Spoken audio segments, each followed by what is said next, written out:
Hey everyone, welcome back to my channel. Today we're going to be budgeting out my first paycheck of August, so we are going to jump right on into it. If you are new to my channel, welcome. If you are not new, welcome back. And so before we get into the August budget, I do just want to make something like really quick, really clear so you understand how I do my budget.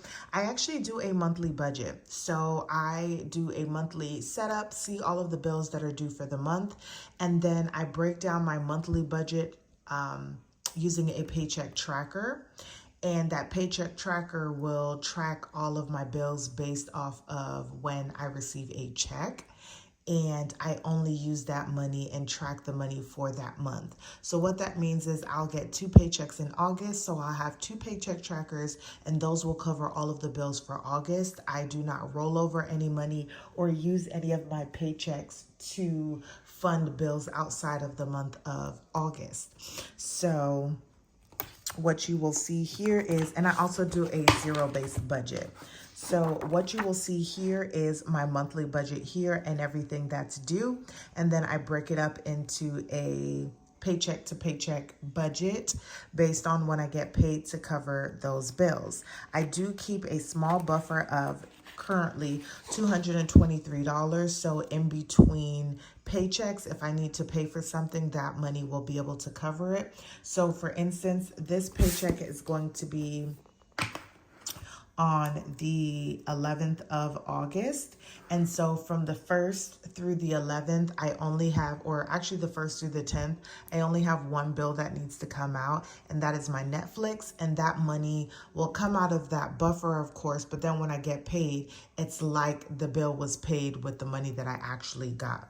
Okay, so now that that is all explained, let's get into the budget. So I am budgeting for my main income, and I always just budget an even $1,600 because that's at least the least amount of money that I could potentially receive if I'm doing my full 80 hours every 2 weeks. So that is the income we have to work with. Now we're going to talk about the things that I have budgeted for my bills.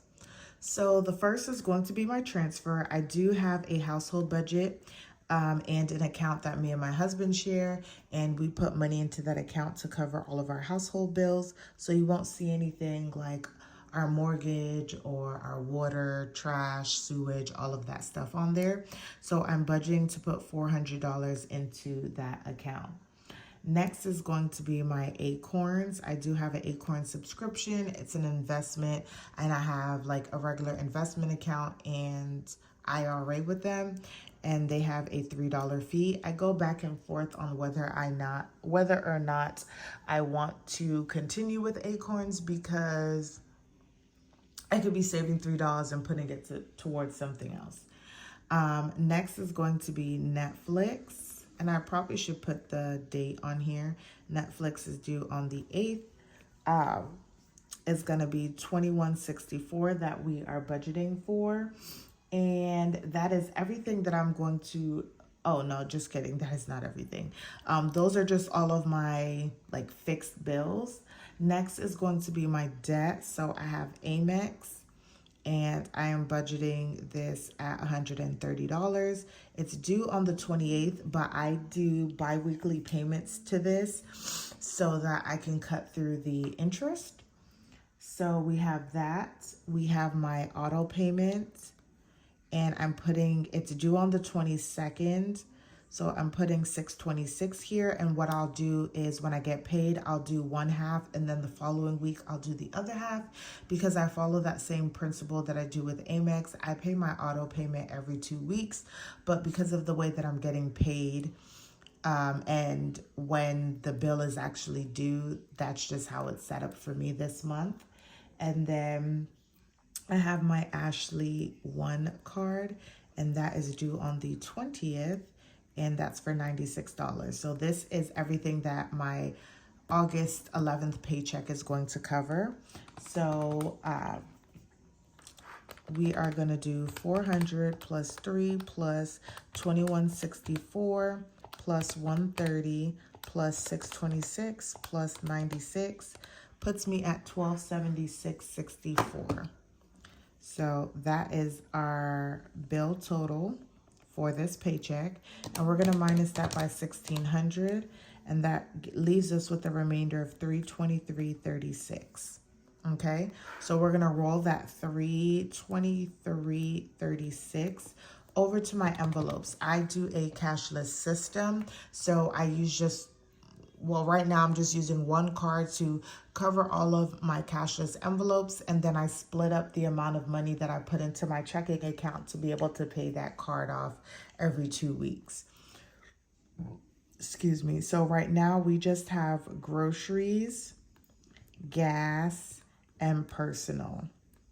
And for this paycheck, I plan on putting $50 towards groceries, $50 towards gas, and my $70 for personal. So that is going to equal out to $170. So we're going to do 323.36 minus 170. And that leaves us with $153.36.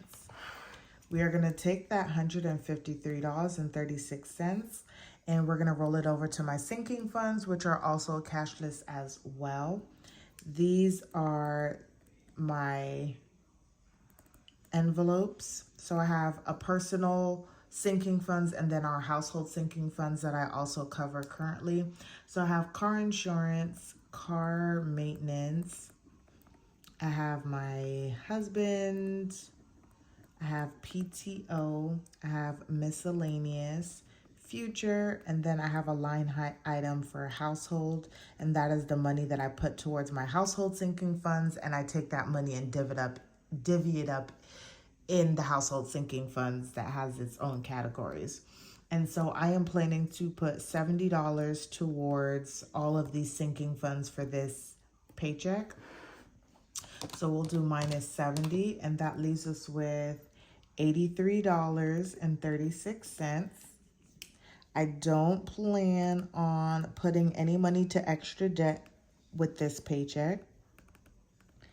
And so we're going to roll that into extra savings. And for extra savings, I normally have my savings challenges, my acorns, and my zero out. But zero out all stays like this. I'm not planning anything for extra savings. So we have 83.36, and that is what I plan to roll over to my next paycheck.